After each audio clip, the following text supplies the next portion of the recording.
yesterday. So it may have been the other side. I see you snooping. I'll be back a little bit. To go for loose. What's a loose Senti go for? I have no idea. I've been out of Senti for a while. Buddy, no. This was his copy. I sold that thing for $350 a few years ago. I'm guessing the cart's $350. That's gonna be my guess. Yeah, I was thinking like 400. See how accurate I am. I'm just shooting from the hip. Totally blind. You guys working out a cash number or are you doing trade? He screwed me on a deal. So now I'm trying to seduce him. Screwed you on a deal where Cart goes anywhere from 350 to 500 depending. I'm good. What do you think is your low? Stranger. Let me see. Are you doing lowest first? Oh, you're doing. No, I just just sold, looked at complete. scrolling. Yeah. Check current. This is a little tip.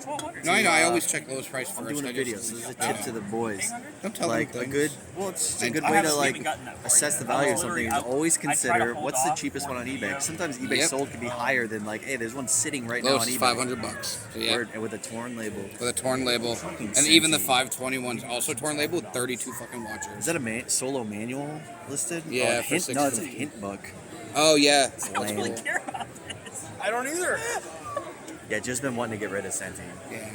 It's not. If it was in mint shape, feel then bad, but I He's don't forcing feel it like on three Rick. TVs already and have 0. Should feel bad. Because I was going to give you one at really like. I also am offering to drive you stuff, but you never responded to me. Are you doing a trade right now? We don't know yet. Where's Rick's booth? It's over there. I'm not trading for something on his booth. Where's his booth? Let me see. I want to film his booth.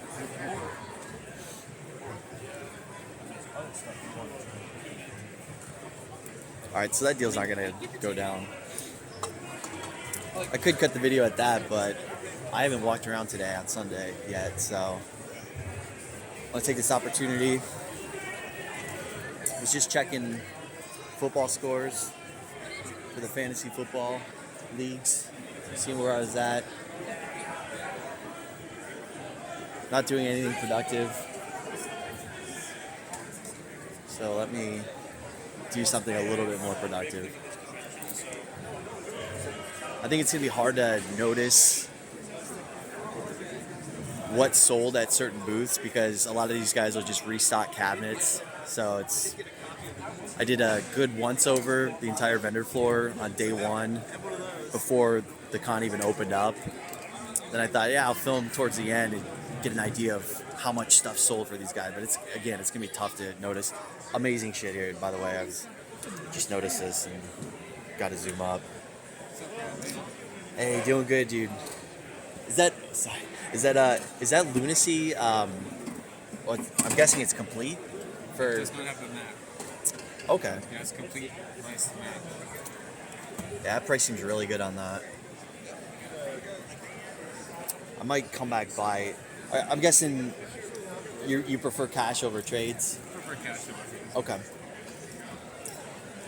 I might come back for that. Unless you've got like Bomberman, Saturn, or Big Man X4 Saturn.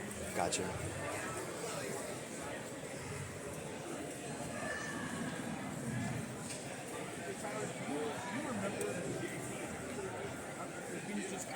That's some really cool Saturn stuff. Stuff like Virtual Casino, some of the obscure, if you're a full set guy. It's the titles that you forget exist. These are the ones you always remember. Even if you're getting into Saturn, you don't have them yet. Like, you don't forget that Power Slave exists, Albert Odyssey. The front-faced ones here, of course, are the ones. Lunacy's one that's pretty elusive, where I feel like there's a lot of people that, a couple years can go by where you never see a copy, so you forget it exists. Starting right now in the panel room, we have Damien Clark, Ian James Corliss, Well, that's pretty cool to moderated by see. Peter Eason of Views the Next Level. Sky Target's Please join us. a strong recommendation for like a Event 2, hidden gem on the Saturn. Somehow it still exists as hidden gem status. moderated That's pretty cool stuff to see, though. That tier of Saturn. panel today. Right That obscurity range, I guess. and Ian James Corliss. Come on out. I feel like I did enough of this kind of walking around yesterday and zooming up on stuff, so I'll cut it short. That's what happens when you just start filming and trail off without an objective. Why not close on taking a look at what Heritage brought out? Heritage is set up for, I'm sure it's for prospective clients, people that have stuff that would do well for Heritage. They have certain standards, you can't just like consign anything to them. It's got to be good stuff. So they're probably meeting people out here that have the baller stuff, which all around the vendor floor is plenty of people here. So a chance for them to get consigners, sellers, and of course to spread the word about like, hey, here's our auction house. Use us to pick up this stuff. Probably the craziest thing they have I saw was stadium events. And they just like sealed crazy high-end NES games that you never see. Sealed Saga. Like, I like seeing that they're showing some true grails in collecting rather than kind of the artificial manufactured scene behind like high-grade popular titles. It's like, it's a 10 out of 10. It's a Wad of 10 Mario Sunshine first print. Worth 50 grand, worth as much as stadium events. It's like, I think most video game collectors that have been collecting for a while completely disagree with that valuation. Or somebody had a really nice sealed Mario Sunshine and they tried to hype it up and say like, yeah, man, I'm just looking for like, I see you got a Snatcher.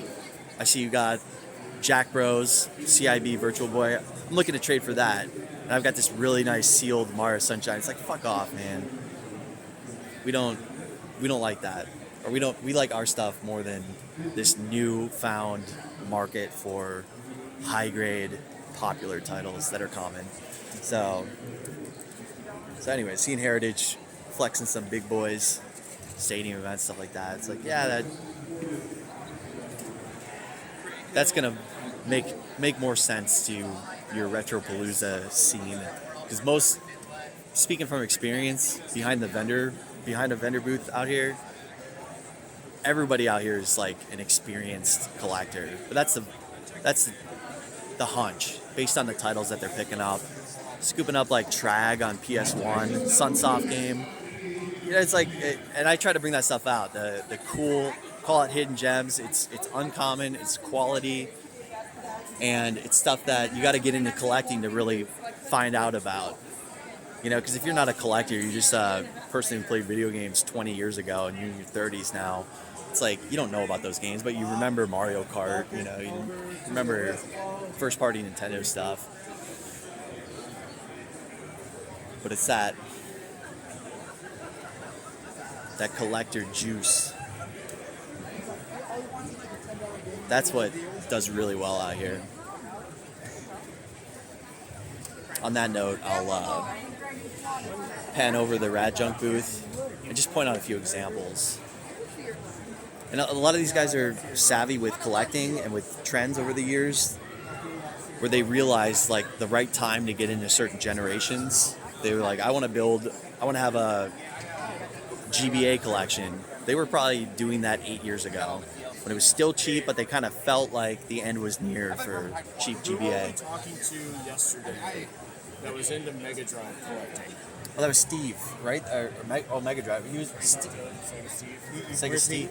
Right, so the last row of the end cap, he's with the G in the corner.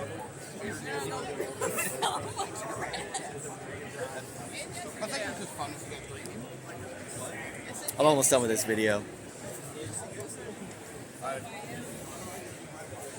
So an example of what I was talking about would be like 7th gen right now, 360 is where a lot of guys are picking up titles like Asura's Wrath, Tenchu Z, Ninja Blade. That's the stuff that right now is pretty hot at Retropalooza. Like, they're savvy enough to know like, hey, this game has been sub $30 for eternity. Copies are drying up on eBay. Like, I'm gonna scoop up one. If I can get it for a little under eBay, it's mine. Yeah, So. the Colors Gate, I didn't buy Armor Core or Baldur's Gate for my roommate. And I'm like, friends, Joe and Mac 2, that's one that's been getting a lot of attention. save me 100. Whereas, like, if you had Super Mario Kart, Donkey Kong Countries, it's just gonna sit around out here. Star Shot's one that a lot of people want. They just don't want that $200 price tag that Joe has hiked up on it. Folklore has been getting a lot of love. I sold a 3D Dot Heroes on PS3. We all are because that feels like it's a high. This is some of the stuff I brought out. So, you know, Scourge, Hive, Metroid Clone, Tube Slider on GameCube. Nobody's picked that one up yet, but to the right person, they're gonna freak for that. And then it released, and I was like, I already had the best skin, had fun. I never played it with the release. But I loved it. Hey everyone, you want to hear?